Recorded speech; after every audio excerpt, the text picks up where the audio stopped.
For the last couple of years, we've all been guessing how people are really using ChatGPT, right? Well, now, for the very first time, we have actual data from hundreds of millions of users, thanks to some incredible research. And let me tell you, what they found, it pretty much turns everything we thought we knew on its head. Okay, let's get into it. First up, let's just try to wrap our heads around the scale of this thing, because honestly, the numbers here are, well, they're mind-blowing. Yep, you heard that right. 700 million. That's not total downloads. That's the number of weekly active users by July 2025. To put that into perspective, that's roughly 10% of the entire adult population of the world using this tool every single week. It's just wild. And just look at this chart. That's not a growth curve. That's a rocket ship going straight up. The researchers are really clear on this one. There is absolutely nothing in history, no new technology that has ever spread this fast. Ever. Okay, so a ton of people are using it, we've got that.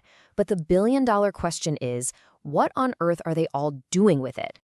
I think if you asked most people, they'd say it's a work tool, right? For all the professional stuff, cranking out emails, fixing bits of code, drafting reports. Well, the data tells a very different story, and this was a huge surprise. Get a load of this. 73%, almost 3/4 of everything people do on ChatGPT has nothing to do with work. It's personal. And here's the kicker. Just 1 year earlier, that number was way down at 53%. So this isn't just a trend, it's a tidal wave. And you might be thinking, oh, that's just all the new users messing around. But nope. This chart shows that everyone, even the super early adopters, the tech pros who got on board from day one, are using it more and more for their personal lives. It's like the tool is morphing right in front of our eyes, from a workhorse into, well, something else entirely. So to dig into this a little deeper, the researchers came up with this really smart but simple way to break down what people are actually trying to achieve. And it all really just boils down to two things: asking versus doing. Are you asking it for help to figure something out, getting advice or looking for info so you can make a decision? Or are you telling it to do something for you, like, hey, write this email? Basically, is it a thinking partner or a task completer?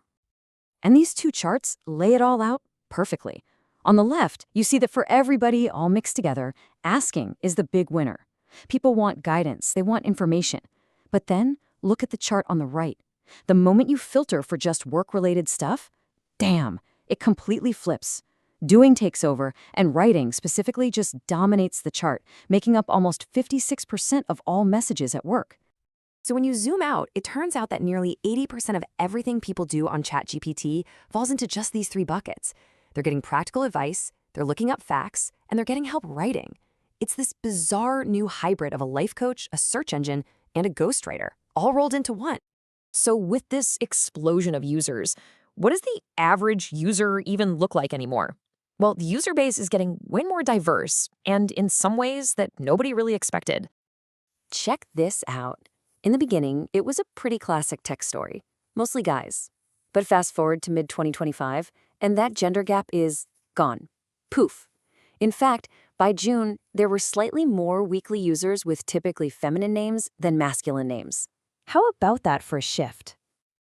And this isn't just a story about wealthy countries either. No way. The growth is absolutely exploding in low and middle-income nations. It just goes to show how universal the appeal of a tool like this really is.